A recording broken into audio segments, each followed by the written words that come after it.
Et puis d'un autre côté, enfin, il y a aussi cet aspect un peu business qui est intéressant. Je sais pas ce que tu en penses, mais bon, forcément, bon, il y a cette confiance qui est remise en cause face à ces choix. Mais c'est vrai que d'un point de vue business, je veux dire, si on a envie d'occuper rapidement des parts de marché, si on a envie d'avoir un certain nombre d'utilisateurs qui nous donnent de la donnée, parce que on parle de, alors c'est un sujet, mais alors, je sais pas ce que tu penses du chiffre qui a été donné, mais on parle de plus de 100 millions d'utilisateurs en 4 mois.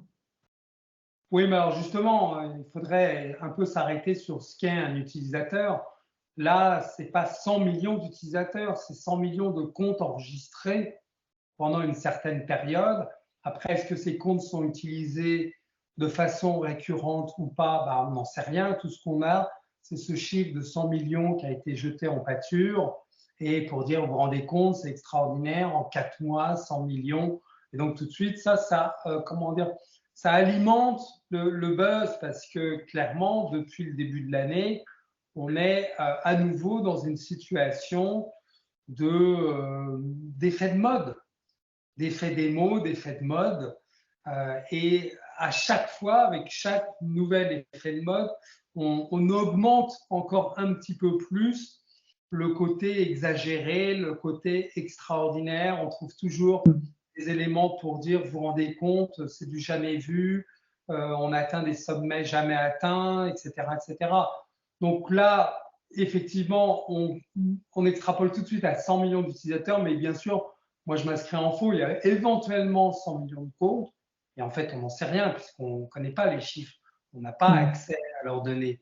Mais certainement pas 100 millions d'utilisateurs, encore moins une fois que c'est devenu payant. Il faut être Ouais, ça, c'est raisonnable. sûr. Autant, quand même, mettre un peu de grain de sel sur tout ça et savoir faire le tri, c'est évidemment éminemment exagéré. D'un autre côté, ça a été quand même extrêmement stratégique, c'est-à-dire que plus ton intelligence artificielle, enfin, plus elle va être nourrie, plus il va y avoir des requêtes, plus il va y avoir des. Je sais pas si tu as vu, mais dès que tu fais une requête, tu peux dire si oui ou non la réponse est bonne. Au-delà de cet aspect et potentiellement du mensonge en termes de chiffres, c'est vrai que c'est intéressant parce que bah, le fait de rendre la chose accessible. Tu veux bien, on va s'arrêter déjà là-dessus parce que tu viens de dire quelque chose d'intéressant, de fondamental même, à mon avis. Est-ce que la réponse est bonne? Avec un modèle de langage comme ChatGPT, il n'y a pas de réponse bonne ou de réponse mauvaise. Il faut bien comprendre ça. Les réponses qui sont données ne sont que des réponses statistiques en corrélation avec les éléments marquants de la question. Si tu lui parles d'une recette de cuisine, eh bien, tu as des chances, des grandes chances même que la réponse est liée et trait à la cuisine, la gastronomie, etc. Parce qu'il y a une corrélation statistique. Donc, il n'y a pas de notion de c'est vrai, c'est faux. Si on lui demande la date de naissance ou la date de mort de tel ou tel personnage historique, il y a de bonnes chances qu'il donne une réponse exacte, mais c'est tout simplement parce qu'il aura été puisé dans un corpus de texte qui est factuel. Mais d'une façon générale,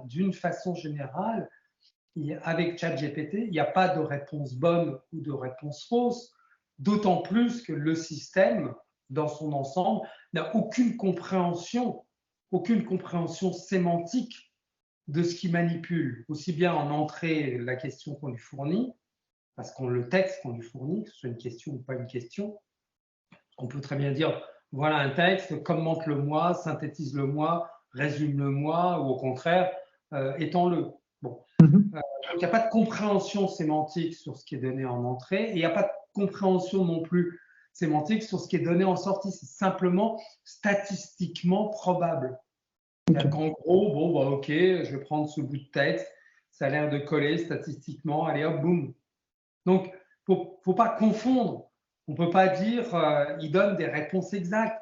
Déjà, il ne comprend pas les réponses qu'il donne. Et ensuite, il n'y a pas de notion de vrai-faux. C'est seulement statistiquement probable.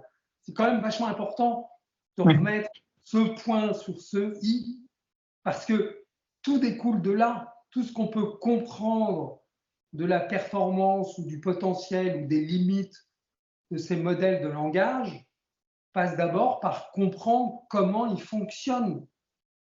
Or, c'est uniquement de l'approche statistique. Si j'ai tel texte en entrée, qu'est-ce que je peux mettre comme texte en sortie derrière. Point, rien d'autre.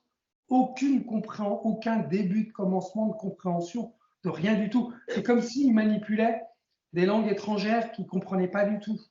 Mhm. Donc ça, c'est quand même super important de se le remettre en tête. D'accord. Et au-delà du coup de la véracité du résultat, c'est vrai qu'il y a une réponse qui est plus ou moins acceptée par les gens. Et on parlait justement de cet aspect un peu opaque, de ce cadre qui a été imposé à l'intelligence artificielle. On peut voir sur les sujets de politique qu'elle ne prend pas parti dans certaines situations, qu'elle donne certains avis. Au-delà de cet aspect de la justesse ou non, étant donné, comme tu soulignes bien, il n'y a pas de véracité des résultats, mais ça permet quand même à cette intelligence artificielle de cadrer et d'avoir les avis de ses consommateurs sur des réponses pour essayer justement de répondre au mieux à la masse, même si, encore une fois, et comme tu le dis, des personnes qui recevront une réponse, bah, ça leur ira, comme d'autres, justement, ça ne viendra pas dans leur sens, et du coup, c'est vrai que c'est compliqué d'avoir quelque chose de juste, mais on peut être d'accord. Je ne sais pas ce que tu en penses, mais ce que Donner tu en du penses, pardon. feedback, ça permet de renforcer certains filtres, Voilà. certaines règles, et après d'être plus pertinent. Mais on est exactement en présence de la différence entre deux systèmes. Un système numérique où, en gros, on va dire c'est oui ou c'est non, puis un système analogique où, au contraire, bah, entre les deux, la valeur mini et la valeur maxi, bah, il y a plein de valeurs possibles. Un chat GPT, c'est pas en gros, c'est parce que paradoxal, ça ressemble pas à un système numérique, ça ressemble plutôt à un système analogique, parce qu'en gros, la réponse peut être soit très pertinente, mais en gros, c'est un coup de chance, soit complètement à côté de la plaque, mais en fait, il ne s'est pas trompé. Il a fait une approximation statistique qui, pour lui, est aussi bonne que possible. D'accord. Ok.